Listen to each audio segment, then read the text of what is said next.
Hello বন্ধুরা, কী অবস্থা তোমাদের? আজকে তোমাদের নিয়ে আসলাম অর্থায়ন এর উৎস।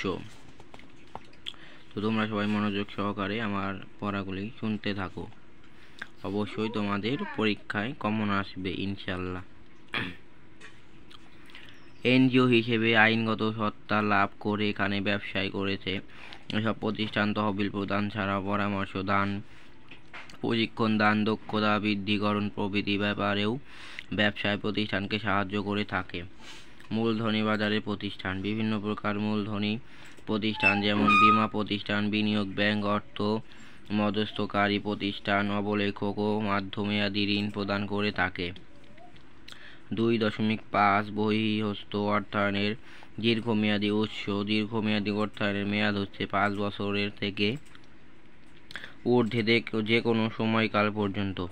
দীর্ঘমেয়াদী তহবিলের উৎসগুলোর বিশেষ কিছু স্বকীয় বৈশিষ্ট্য আছে। আমরা এবার এই বৈশিষ্ট্যগুলো আলোচনা করব। প্রথম বৈশিষ্ট্য এই যে দীর্ঘমেয়াদী অর্থায়নের মাধ্যমে সংগৃহীত তহবিলের আকার সাধারণত স্বল্পমেয়াদী ও মধ্যমেয়াদী উৎসের তুলনায় বড় হয়। ফলে এই তহবিল বিভিন্ন স্থায়ী সম্পত্তি যেমন ভূমি, দালান কোঠা, যন্ত্রপাতি ইত্যাদি ক্রয়ের জন্য ব্যবহৃত হয়। দ্বিতীয় বৈশিষ্ট্য হলো পরিশোধ পদ্ধতি সংক্রান্ত যন্ত্রপাতি ইত্যাদি ক্রয়ের জন্য ব্যবহৃত হয়। এই দীর্ঘমেয়াদী তহবিল ঋণের মাধ্যমে গৃহীত হলে তা চুক্তি মোতাবেক পরিশোধ করতে হয়। আর যদি শেয়ার বিক্রয়ের মাধ্যমে তহবিল সংগ্রহ করা হয় তবে তা মালিকের তহবিল হিসাবে বিবেচিত হয় বলে ব্যবসায় বিলুপ্ত না হওয়া পর্যন্ত পরিশোধের প্রয়োজন হয় না।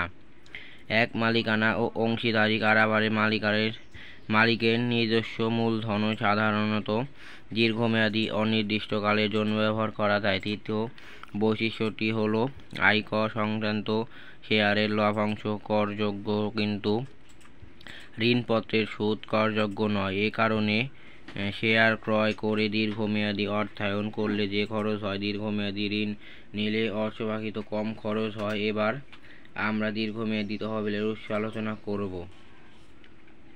যে কোনো প্রতিষ্ঠান সাধারণত মূল্যবান যন্ত্রপাতি ক্রয়, সরঞ্জাম ক্রয়, দালান কোঠা নির্মাণ, জমি ক্রয় ইত্যাদি প্রয়োজনীয় ব্যয় নির্বাহের জন্য বড় অঙ্কের অর্থ দীর্ঘ সময়ের জন্য জামানতের বিপরীতে ঋণ নিয়ে থাকে।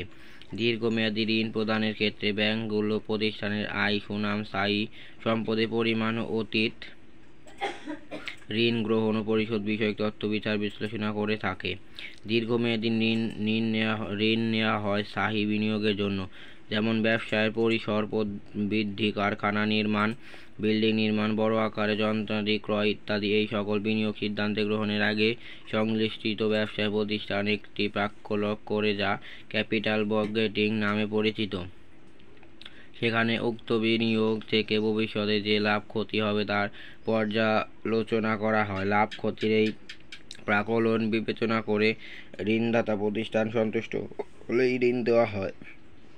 ঋণপত্র বা ডিবেঞ্চার এর ক্ষেত্রে বড় অঙ্কের ঋণ কেটে ছোট ছোট খণ্ডে বিক্রয়ের মাধ্যমে তহবিল সংগ্রহ করা হয়।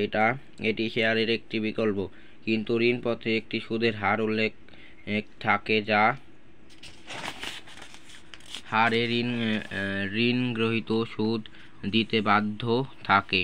প্রতিষ্ঠানের মুনাফা না হলে ব্যবসার আগে ব্যবসায়ীটি ঋণদাতার পাওনা সুদ পরিশোধ করতে বাধ্য থাকে। ঋণপত্র বিক্রয়ের মাধ্যমে অর্থায়নের মূল সুবিধা হলো দীর্ঘমেয়াদের এর সুদের হার স্থির ও পূর্ব নির্ধারিত থাকে বলে আর্থিক ব্যবস্থা করা দক্ষতার সাথে অর্থায়ন পরিকল্পনা করতে পারে। লিজিং দীর্ঘমেয়াদী অর্থায়নের একটি আধুনিক পদ্ধতি। একটি প্রতিষ্ঠানের যদি ব্যয়বহুল সম্পত্তি যেমন মেশিন, সরঞ্জাম, যানবাহন ইত্যাদির প্রয়োজন হয় তখন সেগুলো সরকারি ক্রয় করতে হয় অথবা সরাসরি ক্রয় না করে লিজের মাধ্যমে লিজিং কোম্পানি থেকে ভাড়া নেওয়া ব্যবহার করা যায়।